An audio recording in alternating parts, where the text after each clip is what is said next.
All right, hi, I'm Sheriff Mikesell. I'm with the Teller County Sheriff's Office. I want to give you an update on the fire. Right now, we're showing 15% containment. That comes from our IC out at the fire area. Our maps now show 166 acres. I want to kind of explain why we're now at 166 acres after the 98 that we presented earlier. A lot of that's from our last flyover. And what that identifies is we did back burns last night to keep the fire from being able to encroach upon the active roadways and to keep it out of homes. So most of that growth that you're seeing is us actually back burning to keep the fire in a management area. So that helps us keep the black between us and where the active fire is. So that's why you're seeing that growth, but we're at 166 acres at this time. Right now, we have the same areas in Highland Lakes that are actually evacuated. There's been no change to the evacuations. I will tell you that we're close to 700 homes that are evacuated, and we're almost about 300 million in just property assets that people are evacuated from that are threatened by the fire. The same thing for pre-evacuations. We're around 650 homes that are pre-evac'd with about the same dollar value to it. So right now, there's a lot at risk with this fire. I'm getting a lot of messages about people asking, when are we going to go home? Why aren't we home yet? Here's the problem with a fire. There's not an exact science that tells me and gives me a countdown as to when you can get home. I wish I could. If I could let you go home yesterday, I would have. The problem is if I let people back in and something changes because of these really high winds, we're sustaining 50 and some mile an hour winds. We're getting 60 mile an hour over gusts. That can drive a fire very quickly if we would have a tree torch or something else to where we then spot fire. And we have all these crews committed to the fire lines. It's hard for us to fight a fire if we're now having to try to evacuate everybody again. So that's why we don't allow people to go back into their homes unless they need special things like medications, or we're trying to pick up animals, or we're doing those types of things. And we've given some capabilities for people to get those animals or medications out.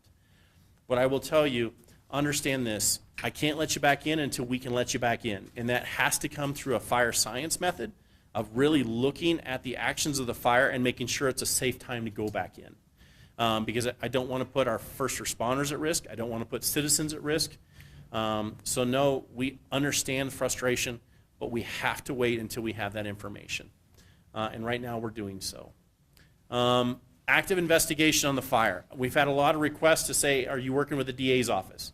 We're still in the initial investigation, all right? We do have a structure that was burned, so we're looking at how it was burned, why it was burned, what happened with it. So until I have all that information back from our detective units and the state of Colorado's detective group that are actually looking at it, I can't formulate or format what it is that may have caused the fire or how it started.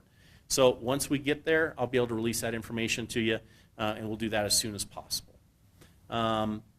Right now, we still have the same evacuation points, so they're still going to the church in Woodland Park. We're working through those issues. And right now, I will tell you, those fire crews out there are doing an amazing job. I went out and I drove the fire lines with the fire chiefs and everyone else, and just trying to get out of the car is not easy right now with the wind gusts and really what's happening, which is driving the smoke. It's hard to breathe. There's just a lot going on out there. Hats off to these fire guys. If they hadn't done the back burns last night, we hadn't done the dozer lines, we hadn't done the things that were done, it'd be a much different story today. I've had some questions about what do I mean when I say aggressively fighting the fire, and the fire is aggressive. So there's two parts to that. This was an aggressive fire because it has such high winds, and it has such a possibility of growing exponentially very quickly inside of a subdivision. So it's an aggressive fire for us. Secondarily, it's aggressive for us to fight the fire, to put this many hand crews, this many engines, this many brush trucks, this much air on something so quickly. And I will tell you that the state fire brought in the aircraft this morning. The seats did some drops. We were able to really hit that fire hard before they had to move those aircraft out because of the winds. So it made a huge impact. So I want people to know that the fire agencies involved and all the first responders are doing unbelievable work out there to make sure that we don't lose any more structures and that we're able to get people back in as soon as possible. So bear with us, and we're really trying to push hard on this. Dan, would you like to say anything? Yeah, and then I'll be followed by Senator Mark Basie, sir. We appreciate you coming up. I know you'll have a few words. Hey, just want to reiterate one thing, how grateful Teller County on behalf of all the commissioners is to our first responders. To add to what Jason said about folks that want to go back home, that's a deliberate operation. That's not a open up, we'll have to pull first responders off of the fire to make sure people come in safely. As of today, as of right now, we haven't had anybody hurt. We haven't had any first responders hurt. We haven't had loss of life or limb. And it'd be a real shame to do that, just trying to bring people back home. And for the folks that are missing medication or need to get back, that's being handled. So talking to the people of Teller County, the great residents, please just have some tactical patience. Trust your first responders. We'll get you back home, and it may be a while, but you'll get home deliberately and safely, and that's our concern. Mission failure would be losing somebody on the way home who is in a hurry to get home in the dark. So I really appreciate that. Thanks for all your leadership, too. Sir? Thank you, Commissioner. Yeah, I'm just here for support, really. Just coming to offer my support. If there's anything that we can do from the state level, and obviously the governor has already stepped up in a big way, and we appreciate Governor Polis providing all the assets.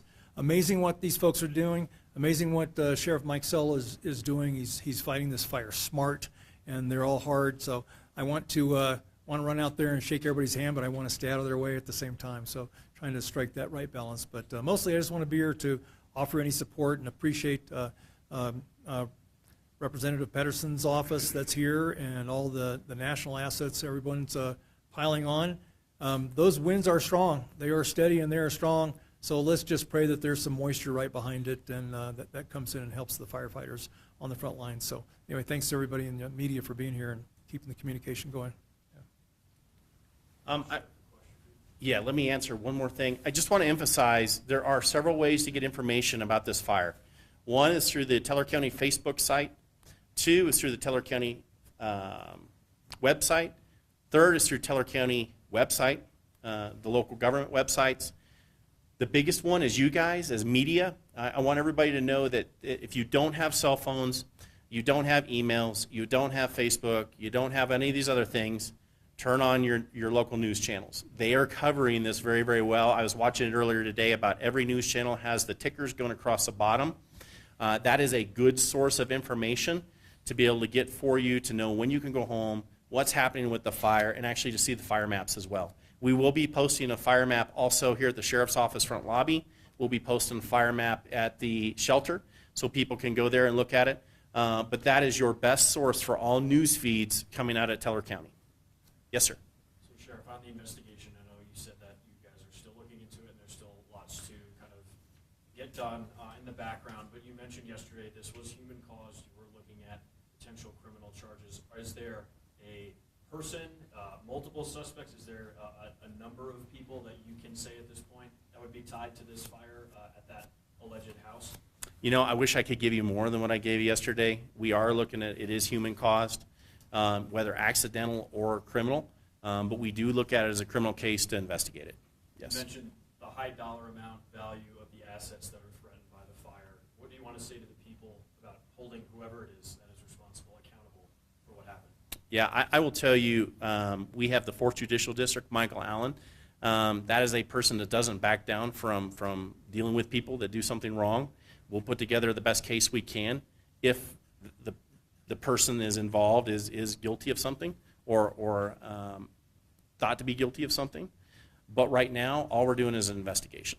So, Sheriff, is it accurate to say that it started as a structure fire at that one home? yes, yes, yes, sir. Just a little setup on this. You know, we had Waldo that went into homes. We had Black Forest that showed how what happens when you get trees. And then we had the Marshall Fire that had winds like this. Is any of that in your mind and how I call this a fast attack on this? Colorado has evolved in how it's fighting fires. Are we seeing that in what's going on right now? Yeah, you actually hit it on the head, right? So here's the issue that we see in an evolving of fires. We used to deal with slower fires. I was here during the Hayman. I was here during the Waldo. I've been here during so many fires I can't even remember, and running operations with the fire chiefs. The thing about fires in Colorado is we are seeing a pickup of pace because we have drier seasons. There is some change in really the environment on how we look at fires too. The other issue too is we didn't used to expect to have fires start in the middle of a subdivision. I can't stress that enough. That wasn't part of the plan in the past, is having one start in a subdivision. We used to have time to run operations where we could ask people to evacuate, give them pre-evacuation notices.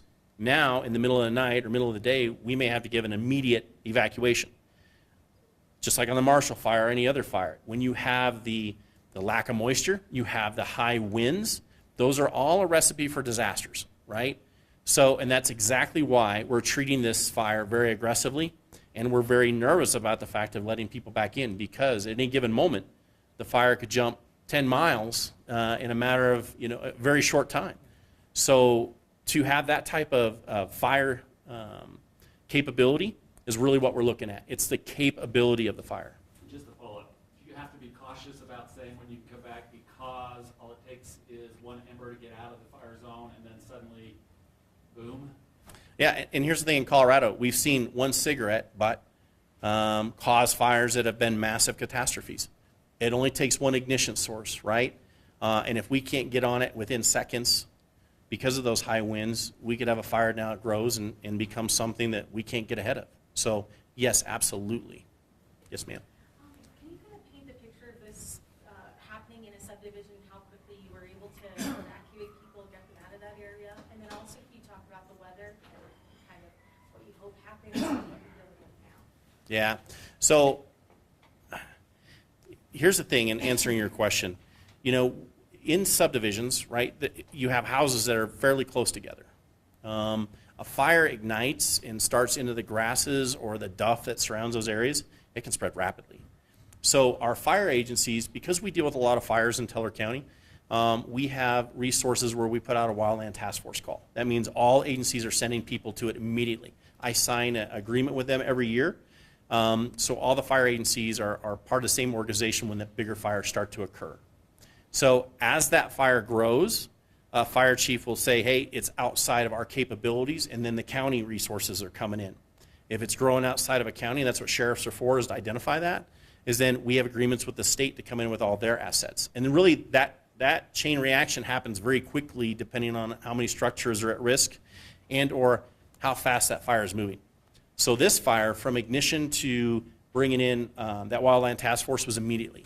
And I think they had fire crews within maybe 15 minutes at most, which is really a pretty quick response from time of dispatch to time of getting on scene to start putting something on it. And that's one of the reasons we're able to deal with the fires here in this county so well.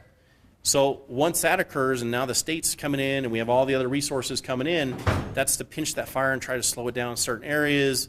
But the head of the fire is where we're really getting the heat and the movement. That changes with the wind. So if a fire then turns on a direction that we weren't set up for, then it starts to move that way, and we've got to redirect all the different agencies. So it can get broad very quickly. So if that answers your question, that's kind of how the response looks. Do you know a ballpark of how many agents, first responders are attacking this or working on this? Yeah, it's over 150 at this time. Yep. So about one fireman per acre. Very close. For a 90-acre, well, 100 and whatever we upped it to, but start at 90, that's a lot of people quick, isn't it? That's a lot of people quick. Yeah, very quickly. Yes, sir.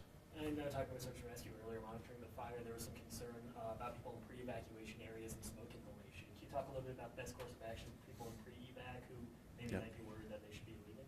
Yeah, here's the thing about pre-evacuation in Colorado. That really is a call to either start evacuation depending on medical abilities or getting your stuff out in time. The time to evacuate is usually not when you're told to evacuate. Really, you want to start getting things out if I'm in a pre-evacuation mode. And I know that's probably adverse to what you think about, but truly, if I'm put into a pre-evacuation mode, that means somebody's saying there's a possibility this fire is going that way. So why not start getting your stuff out or getting ready to move your stuff out ahead of where that fire is? Because we've seen so many times with these fires how quickly it can jump. So we're looking at what's called trigger points. And those trigger points, once breached, then identify where it goes. But like with a fire like this, if it's being driven at 50 miles an hour with 60-some mile an hour gusts, how fast can that fire move? Well, as fast as the wind pushes it. So how far from that trigger point to that pre-evacuation zone is it? It could be pretty quick. So that's why if you can prep and prepare to move out prior to having an evacuation, you're in a much better shape. I know some people have been taking advantage of going to their homes for the life-saving medication. Are you allowing people into their homes to pick up their ballots to vote as well? You know, we've actually discussed that this morning. Right now, because we still have until November 5th, we're saying just medications for today, let's reassess it, because we want to make sure, or people can go straight to their ballot boxes, straight to the voting polls, and they can actually vote there. But yes, if we're still in an issue tomorrow, we'll be looking at getting people in if they want to get their ballots, yes. We want people to vote, so. Any other questions? Yeah. Do you have a ballpark how many people took advantage of going to their homes to get their medications? You know, I don't. I haven't looked at that list. I just came off that fire line. I wanted to make a tour of it and talk with the fire chiefs. Really, my job is to support them and making sure they get everything they need, because that's really where the fight's at, is with them, and they're doing a wonderful job.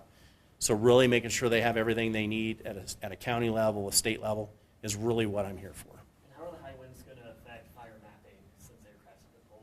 Well, it's going to be tough because we can't fly the aircraft in to actually take a look at these things from the air. So it slows down our fire mapping capabilities. My hope is that we get a bunch of snow tonight. But then again, here's the thing about snow. Even the Marshall Fire, snow didn't help stop it, right? So we need sustained moisture of some type. Yes, sir. Except that I think people are saying, I want to go in because they're not seeing smoke. Yeah. What did you see on the ground? Are you seeing embers?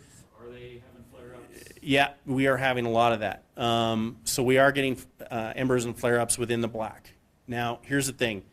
Being out there and watching the wind, we have such high wind gusts and such a sustained wind, that smoke is staying right on the ground. It's just blowing sideways. If you look out at the flags out here, I'm waiting for my flagpole to come down. So the issue is that it dissipates the smoke faster. You still smell it in the air, but you're not seeing those huge smoke plumes, which is very deceiving for the public, because usually the public is looking at these huge smoke plumes, and we all know, well, that's a problem. Well, the bigger problem, if you don't see the smoke plumes and you're still smelling it and it's still pushing it, and we're telling you, hey, there's still a danger, it's because we're not getting the smoke plumes. It's because it's pushing a fire, or the possibility to push a fire very quickly. What resources, any extra resources, are standing by in case this fire does grow? Yeah, so the state of Colorado also has extra resources they're looking at right now. We do have the crews that went home already that'll be coming back. So we do have extra resources, and we can put out more requests.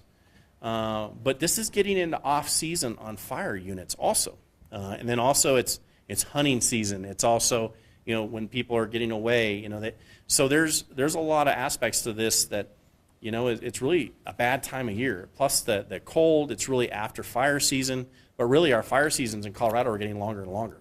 So, yes, ma'am. Can you talk about the exception for the hunters? Sorry. Yep. So that exception for hunters is on our fire ban. So we have a stage 3 fire ban.